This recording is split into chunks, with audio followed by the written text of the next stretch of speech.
देखो, नया और महंगा सा लैपटॉप लिया है, लेकिन इतने सारे पैसे खर्च करने के बाद भी लैपटॉप में वो स्पीड नहीं आ रही है जो आनी चाहिए थी। आपका लैपटॉप हीट हो जाता है, उसकी बैटरी अच्छे से काम नहीं करती है और आपने 85,000 रुपए लैपटॉप को खरीदने में खर्च कर दिए हैं। तो सॉल्यूशन क्या है? सॉल्यूशन है ये वीडियो। तो 10 टिप्स एंड ट्रिक्स इस वीडियो में ऐसे बताने वाला हूँ जिससे नया या पुराना जैसा भी लैपटॉप हो उसकी परफॉर्मेंस को 10x बूस्ट कर सकते हो और फायदा ले सकते हो। तो बिना कुछ देर किए चलिए शुरू करते हैं। नमस्कार, मैं अभिमन्यु भारद्वाज आपका स्वागत करता हूं माई बिग गेट स्मार्ट क्लास में और हमेशा की तरह बहुत ही यूजफुल वीडियोस आपके लिए लेकर आता ही रहता हूं। तो जल्दी से हम पढ़ते हैं अपने पहले टिप्स एंड ट्रिक्स की तरफ। तो लैपटॉप को सामने रख लीजिए और जो बताता जा रहा हूं उनको एक बार देख लीजिए।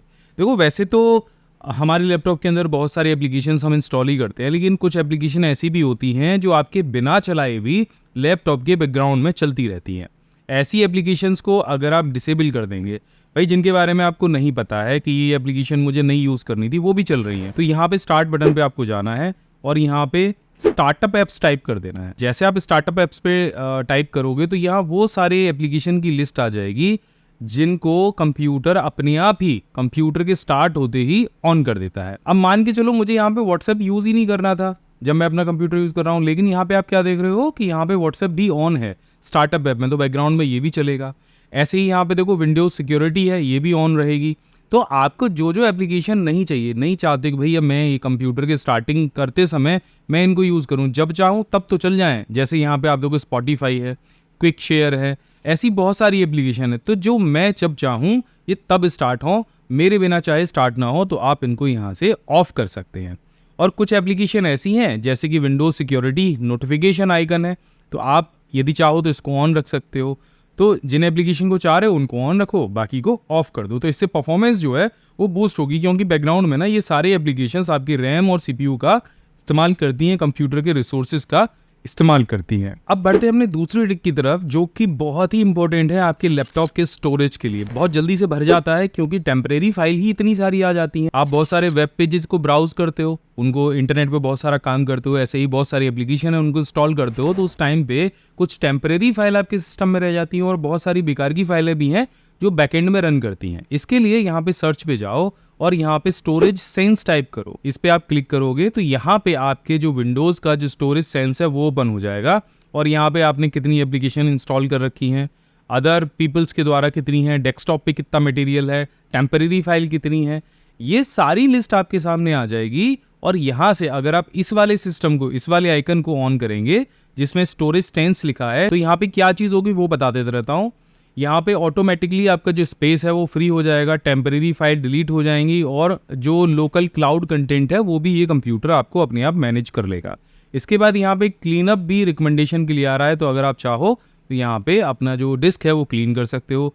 यहाँ पे आपको सारे जितने भी आपके इंस्टॉल्ड ऐप हैं वो दिख जाएंगे और आप किसी भी एप्लीकेशन को चाहे तो उसको अनइंस्टॉल कर सकते हो। आपको लग रहा है कि नहीं एप्लीकेशन की अब मुझे ज़रूरत नहीं है, तो यहीं से आप उसको अनइंस्टॉल भी कर सकते हो और अपने स्टोरेज को बूस्ट कर सकते हो। तो जितना ज़्यादा स्टोरेज रहेगा उतना ही कंप्यूटर आपका फ्री रहेगा और आराम से काम करेगा। देखो, एक और बहुत यूजफुल एप्लीकेशन है जो विंडोज एक्सपी के समय से चली आ रही है, जिसे हम कहते हैं डीफ्रेगमेंट। तो आपको सर्च पे जाना है और यहाँ पे डीफ्रेगमेंट टाइप कर देना है। आपके सामने इस तरह का कुछ जो विंडोज है वो आ जाएगा।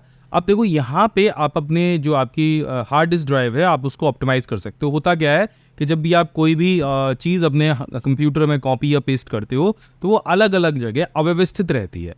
डीफ्रेगमेंट करने से वो सारी जो हार्ड डिस्क का जो फ्री स्पेस है वो एक जगह आ जाता है और जो खाली स्पेस है वो एक जगह आपका साफ हो जाता है या क्लीन हो जाता है। तो आपको दोनों जो आपके ड्राइव हैं, जैसे ड्राइव सी है, ड्राइव डी है, उसको एक एक करके यहाँ से आपको ऑप्टिमाइज करना है। आप जैसे ऑप्टिमाइज करोगे तो यहाँ पे देखो ये पहली वाली जो ड्राइव हमारी सी है वो ऑप्टिमाइज हो गई है। ऐसे ही दोबारा दूसरी पे आपको क्लिक करना है और यहाँ से ऑप्टिमाइज पे क्लिक करना है। जैसे आप ऑप्टिमाइज करोगे तो यहाँ पर ये ड्राइव भी ऑप्टिमाइज हो जाएगी और आपकी हार्ड डिस्क का जो स्पेस है, जो इधर उधर बिखरी हुई फाइलें हैं, वो व्यवस्थित हो जाएगी। तो हार्ड डिस्क पे जो बिखरा हुआ स्पेस है वो ऑटोमेटिकली मैनेज हो जाएगा। अब ये यहाँ से अगर आपने कर दिया है तो इसको क्लोज कर दीजिए। तो ये था हमारा तीसरा तरीका जिससे आप अपने लैपटॉप की स्पीड को बूस्ट कर सकते हैं। अब चलिए बढ़ते हैं चौथी ट्रिक की तरफ। चौथी जो ट्रिक है उसके लिए आपको जो विंडोज का डिफेंडर है वो ऑन करना है। डिफेंडर माने बाहरी एंटीवायरस से लड़ना, बाहरी आपके जो सॉफ्टवेयर हैं, मेलवेयर सॉफ्टवेयर हैं, उनसे लड़ाई करने के लिए विंडोज के अंदर ही एक खुद का डिफेंडर प्रोग्राम दिया गया है। तो यहाँ पे आपको टाइप करना है सिर्फ डिफेंडर। तो यहाँ पे विंडोज डिफेंडर फायरवॉल जो सिस्टम है वो आ जाएगा। तो यहाँ पे आपको बहुत सारी सेटिंग्स दिखाई देंगी, आप एक एक करके सारे सेटिंग्स को चेंज कर सकते हैं। यहाँ से अपने फायरवॉल को ऑन कर सकते हैं।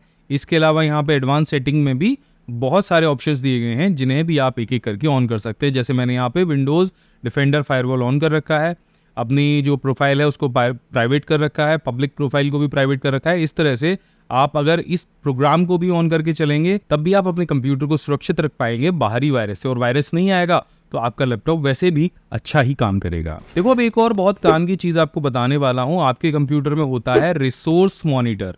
रिसोर्स मॉनिटर आपको ये बताता है कि आपका जो सीपीयू है वो कौन कौन से रिसोर्सेज को यूज कर रहा है, आपकी मेमोरी कौन कौन से रिसोर्सेज को यूज कर रही है, जो डिस्क है, जो आपकी हार्ड डिस्क है, वो किन किन रिसोर्सेज को यूज कर रही है। तो यहाँ पे आपको एक ओवरव्यू दिख जाएगा, और ओवरव्यू यहाँ पे दिखेगा, साइड में आपको यहाँ पे ग्राफ है वो दिख जाएगा कि कौन कौन सी चीज क्या क्या रिसोर्स आपकी यूज कर रही है। तो यहाँ से भी आप पता कर सकते हो कि जैसे ये मान के चलो कि व्हाट्सएप है, तो व्हाट्सएप अभी मेरे किन किन रिसोर्सेज का इस्तेमाल कर रहा है, डिस्क में कितना कितना कौन कौन सी जो एप्लीकेशन है वो क्या क्या रिसोर्सेज इस्तेमाल कर रही है। तो इनका आप यहाँ से भी पता लगा सकते हो। ये एक रिसोर्स मॉनिटर है, तो यहाँ से आप अपनी सिस्टम की जो रिसोर्स है उनको मॉनिटर कर सकते हो। देखो माइक्रोसॉफ्ट समय समय पे अपने ऑपरेटिंग सिस्टम को अपडेट भी करता रहता है, और अपडेट क्यों करता है कि हो सकता है जो पुराना ऑपरेटिंग सिस्टम हो, जो पुराना वर्जन हो, उसके अंदर कुछ बग्स रह गए हों, कुछ कमियां रह गई हों। अब ऐसी कमियों को सुधारने के लिए ही वो समय समय पर विंडोज़ अपडेट करता रहता है, और अपडेट करना आपके लिए भी बहुत ज़रूरी है। अगर कोई नया अपडेट आ जाता है तो इंटरनेट के डर से या डेटा के डर से आप में से बहुत सारे लोग उसको अपडेट नहीं करते हैं, बहुत लोग तो अपडेट को बंद ही कर लेते हैं। तो इस वजह से भी कंप्यूटर की जो स्पीड है वो स्लो हो जाती है। तो आपको जो विंडोज़ का अपडेट है वो करना भी बहुत ज़रूरी है। तो आपको सर्च के बटन पे जाना है और यहाँ पे सिर्फ अपडेट टाइप कर दीजिए, और यहाँ पे चेक फॉर अपडेट का ऑप्शन आ जाएगा, इस पर क्लिक करिए, एंड यहाँ पे आपका जो विंडो का अपडेट है वो आपको यहाँ पे दिखाई देता रहेगा। अगर कोई नया अपडेट आया है तो डाउनलोड एंड इंस्टॉल पे आपको क्लिक करना है, और जैसे ही आप डाउनलोड और इंस्टॉल पे क्लिक करेंगे तो वो जो नया अपडेट है आपके कंप्यूटर में खुद ब खुद इंस्टॉल हो जाएगा, और आपकी जो विंडोज़ की स्पीड है वो भी पहले से ज़्यादा बढ़ जाएगी, और जो विंडोज़ है या ऑपरेटिंग सिस्टम है वो फ्रेश हो जाएगा। इसके बाद एक और ऑप्शन आता है, वो है डिस्क क्लीनअप। डिस्क क्लीनअप क्या करता है, आपकी कोई भी डिस्क ड्राइव है, जैसे कि मान के चलो ड्राइव डी है या सी है, उसमें बहुत सारे टेम्परेरी फाइल, बहुत सारे बेकार के फाइल होते हैं जो आपको शायद नहीं पता चलते हैं। यहाँ पे आप देखोगे तो डायरेक्ट एक्स की कुछ कैश फाइल हैं, रिसाइकिल बिन में जो डेटा आप रखते हो वो यहाँ से आप सारा डेटा डिस्क क्लीन कर सकते हो। मैं आपको दोबारा से ओपन करके दिखा देता हूँ ड्राइव सी को। तो यहाँ पे आप देखेंगे, यहाँ पे कुछ डाउनलोडेड प्रोग्राम फाइल भी हैं, टेम्परेरी इंटरनेट फाइल हैं, डायरेक्ट एक्स की कुछ कैश फाइल हैं, यहाँ पे आप कुछ ऑप्टिमाइज फाइल हैं हमारी 400 MB की। ये सारी की सारी फाइल बेकार हैं, और बेकार की जगह आपके कंप्यूटर में जो है घेर रही हैं, मतलब कवर कर रही हैं। तो इनको भी आप यहाँ से डिलीट कर सकते हो। इसके लिए यहाँ से आपको इन सबको सेलेक्ट करना है एंड यहाँ से ओके करना है। ओके करने के बाद जैसे आप डिलीट करेंगे तो जो आपका डिस्क क्लीनअप प्रोग्राम है वो शुरू हो जाएगा, और आपके कंप्यूटर में स्पेस भी होगा, और बेकार की जो फाइल है बैकएंड पे रन कर रही हैं वो भी हट जाएंगी। इससे स्पीड पे बहुत बड़ा असर आपके कंप्यूटर पे या लैपटॉप पे पड़ेगा। तो देखा आपने, कंप्यूटर की जो जानकारी है वो हर चीज को आसान बना देती है, आपकी कई समस्याओं को समाधान कर देती है, और आजकल तो हर जगह, हर फील्ड, हर जॉब में कंप्यूटर की नॉलेज होना अनिवार्य है। लेकिन ये सीखेंगे आप कहाँ से? तो आपके लिए मैंने शुद्ध सरल हिंदी भाषा में एक बहुत ही बेहतरीन कंप्यूटर कोर्स तैयार किया है, जिसमें 22 से ज़्यादा प्रोफेशनल कोर्स हैं, और ये जो कोर्स है ये ऑफलाइन मोड में है, यानी इसके लिए आपको इंटरनेट की भी आवश्यकता नहीं है। स्क्रीन पे ये जो लिस्ट दिख रही है, ये 22 के 22 कोर्स आपको ऑफलाइन मोड में इस पिन ड्राइव के अंदर आपके घर पर भेजे जाएंगे, और अभी इस कोर्स पर चल रहा है पूरे 80% का डिस्काउंट, यानी हमारे समर कैंप ऑफर अभी चालू है, जिसमें आप इस कोर्स को केवल और केवल 2499 रुपए में ले सकते हैं। इसके लिए डिस्क्रिप्शन में दिए गए लिंक पर क्लिक करिए, और इससे संबंधित आपको जो भी जानकारी चाहिए आप हमारे टीम मेंबर मनोज और तरुण से बात कर सकते हैं। उनका नंबर मैंने यहाँ पे नीचे स्क्रीन पे दे रखा है, या फिर आप हमारी वेबसाइट offline.pcskill.in पर जा सकते हैं। चलिए वीडियो में आगे बढ़ते हैं। बहुत सारे लोग कहते हैं कि उनका जो लैपटॉप है वो स्टार्ट होने में बहुत टाइम लेता है, जैसे वो पावर बटन ऑन करते हैं तो विंडोज बहुत देर में लोड होती है। इसका भी एक सॉल्यूशन विंडोज के अंदर है। आपको विंडोज़ के साथ में R प्रेस करना है। रन कमांड के अंदर आपको MS कॉन्फ़िगर टाइप करना है, इसे ओके करना है। तो यहाँ पे सिस्टम कॉन्फ़िगरेशन आ जाएगी। यहाँ पे बूट का ऑप्शन आपको दिखेगा। यहाँ पे आपको एडवांस ऑप्शन पे चले जाना है एंड यहाँ पे आपको जब आपका सिस्टम बूट करता है तो यहाँ पे नंबर ऑफ प्रोसेसर्स पे आपको 2 या 3 सेलेक्ट कर लेना है। इससे क्या होगा कि जब आपका सिस्टम बूट करेगा तो उस टाइम की जो प्रोसेसिंग है वो थोड़ी सी फास्ट हो जाएगी और आपका जो कंप्यूटर है वो तेजी के साथ में स्टार्ट होगा। इसके बाद में जो लास्ट ट्रिक है उसके लिए माइक्रोसॉफ्ट ने खुद से ही एक एप्लीकेशन डिजाइन कर दी है और इस एप्लीकेशन का नाम है पीसी मैनेजर। पीसी मैनेजर के अंदर आपको बहुत सारे यूजफुल टूल मिलते हैं आपके पीसी को बूस्ट करने के लिए। अगर आप होम पे ही देखेंगे तो यहाँ पे पीसी बूस्ट का ऑप्शन मिल जाएगा। यहाँ पे सेट स्मार्ट बूस्ट का ऑप्शन है, इस पे जैसे क्लिक आप करेंगे तो यहाँ पे स्मार्ट बूस्ट का ऑप्शन आपको मिलेगा और इससे खुद ब खुद आपकी जो रैम है वो फ्री होती रहेगी। इसके अलावा आपको अपनी रैम और भी फ्री करनी है तो यहाँ से आप बूस्ट पे क्लिक कर सकते हो। यहाँ पे देखिए टेम्परेरी फाइल इतनी दे रखी है और जो मेरी मेमोरी यूज्ड है वो 58%। अब जैसे मैं इस पर क्लिक करूँगा तो मेरी मेमोरी भी बूस्ट होगी और जो टेम्परेरी फाइल हैं वो भी रिमूव हो जाएंगी। यहाँ पे आपके पीसी का हेल्थ चेकअप है, नीचे डीप क्लीनअप दिया गया है और यहाँ पे स्टार्टअप का जो ऑप्शन है वो दिया गया है। स्टार्ट टाइम 3 सेकंड यहाँ पर है, आप इसको और बढ़ा सकते हो ये सारे एप्लीकेशंस को बंद करके। इसके अलावा आप देखेंगे तो प्रोटेक्शन वाले ऑप्शन के अंदर वायरस क्लीनिंग का ऑप्शन है, विंडोज़ अपडेट का ऑप्शन है, डिफ़ॉल्ट ब्राउज़र सेटिंग का ऑप्शन दे रखा है, टास्क बार को रिपेयर करने का ऑप्शन दे रखा है, पॉपअप मैनेजमेंट, आप आने वाले सारे पॉपअप को ब्लॉक कर सकते हो यहाँ से, जितने भी पॉपअप आपको मिलते होंगे, जितने नोटिफिकेशन आपको मिलते होंगे। यहाँ पे स्टोरेज का ऑप्शन दे रखा है, स्टोरेज में आप जो भी आपकी डाउनलोडेड फाइल होंगी, डुप्लीकेटेड फाइल को आप रिमूव कर सकते हो, लार्ज फाइल को आप ढूंढ के उनको भी डिलीट कर सकते हो और डीप क्लीन के लिए आप यहाँ से स्कैन कर सकते हो। इसके अलावा यहाँ पे अलग अलग एप्लीकेशन भी दे रखी हैं।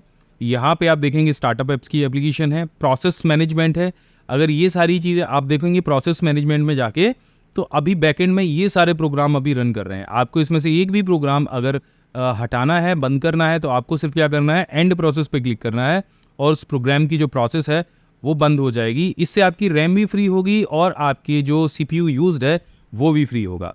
इसके अलावा जो लास्ट बोनस ट्रिक है लैपटॉप यूज़ करने वाले लोगों के लिए जिससे उनकी बैटरी बच सकती है वो है पावर मैनेजमेंट। तो यहाँ पे आपको टाइप करना है पावर, तो यहाँ पे एडिट पावर प्लान का ऑप्शन आपके पास में आ जाएगा। जो लोग भी लैपटॉप यूज़ करते हैं, अब देखो दो तरह से आप लैपटॉप यूज़ करते हो, पहला तो चार्जिंग पे लगा के और दूसरा आप बैटरी पे। तो यहाँ पे 2 ऑप्शन दिए गए हैं, दोनों ऑप्शनों को आप ध्यान से समझ लीजिए। पहला ऑप्शन है टर्न ऑफ डिस्प्ले। अगर आप 1 मिनट से ज़्यादा अपने लैपटॉप पे काम नहीं कर रहे हो तो यहाँ पे ये डिस्प्ले को टर्न ऑफ कर देगा, यानी मॉनिटर को ऑफ करेगा। बाकी सारी जो आपकी चीज़ें हैं, जो रिसोर्सेज हैं वो चलती रहेंगी, आपके मदरबोर्ड में सप्लाई जाती रहेगी, हार्ड डिस्क घूमती रहेगी, ये सारे काम होते रहेंगे। तो इसकी टाइमिंग आप सेट कर सकते हो बैटरी पे कि 1 मिनट के लिए अगर मैं काम नहीं कर रहा हूँ तो ऑफ हो जाए, 2 मिनट के लिए काम नहीं कर रहा हूँ तो ऑफ हो जाए, या 10 मिनट के लिए। इससे आपकी बैटरी बहुत बचती है कि मान के चलो अगर डिस्प्ले ऑफ हो गया 1 मिनट बाद ही और आप 5 मिनट का गैप आपने लिया था, 10 मिनट का गैप लिया था, तो उस 10 मिनट की जो बैटरी पावर है वो ये बचा लेगा। इसके अलावा यहाँ पे कंप्यूटर स्लीप मोड पे चला जाएगा, यानी वो बिल्कुल शांत हो जाएगा, उसमें कोई भी पावर नहीं आएगी जब तक कि आप माउस या कीबोर्ड से क्लिक नहीं करेंगे। तो ये भी आपकी बहुत पावर बचाती है कि 10 मिनट के लिए आप कहीं बाहर गए हो तो यहाँ पे तो सिर्फ डिस्प्ले ऑफ हो रहा था तो ये पावर बच रही थी, लेकिन यहाँ पे आपके पूरा जो सिस्टम है वो स्लीप मोड में चला जाएगा। तो 3 मिनट बाद या 5 मिनट बाद आप इसको बैटरी मोड पे तो सेव कर लो। इसी तरह से प्लग इन मोड पर भी आप यहाँ पर ये सेटिंग्स कर सकते हो जिससे जो आपकी पावर है वो बहुत ज़्यादा अच्छे से बचेगी। बैटरी जहाँ पे 4 घंटे काम कर रही थी वहाँ 6 घंटे के आसपास काम करेगी, मतलब 2 घंटे एक्स्ट्रा कर सकते हो अगर आप ऐसे बीच बीच में रुक रुक के अपने लैपटॉप पे काम करते हो। सो इस तरह से मैंने अभी जो इस वीडियो के अंदर आपको टिप्स एंड ट्रिक्स बताए हैं, आशा करता हूँ ये सारे आपके लैपटॉप की स्पीड को बूस्ट करने में आपके काम आएंगे। तो एक चीज़ और याद रखना कि लैपटॉप की जो बैटरी है उसको 100% पे चार्ज नहीं करना है, 80-85% पे करके छोड़ दीजिए। गर्मी के मौसम में कूल पैड का इस्तेमाल करिए, कूलर का इस्तेमाल करिए। इसके अलावा जो आपका देशी कूलर होता है उसके सामने बैठ के मत चलाइए, क्योंकि देखो होता क्या है कि उसमें से बहुत सारा मॉइस्चर आता है। जो आपके पावर कंपोनेंट्स पे मॉइस्चर अगर जम गया तो ये खराब हो सकते हैं, आपकी स्क्रीन खराब हो सकती है। तो ये चीज़ें बिल्कुल मत करिए। जब भी आप लैपटॉप यूज़ कर रहे हैं तो डायरेक्ट धूप में यूज़ मत करिए। जो नीचे आपने अगर कोई टेबल पर क्लॉथ बिछा रखा है तो वहाँ पर डायरेक्ट लैपटॉप को मत रखिए, उसके नीचे आप कूल पैड ज़रूर रखिए, जिससे इस गर्मी के मौसम में आपका लैपटॉप ठंडा रहेगा और आपकी जो लैपटॉप की परफॉर्मेंस है वो बूस्ट होगी। तो अगर इस वीडियो के अंदर बताई गई एक भी टिप्स एंड ट्रिक्स आपको अच्छी लगती है तो इस वीडियो को लाइक करिएगा, नीचे कमेंट करके बताइएगा कि ये वीडियो कैसा लगा। मैं मिलता हूँ आपसे अगली वीडियो में, तब तक के लिए जय हिंद, वंदे मातरम।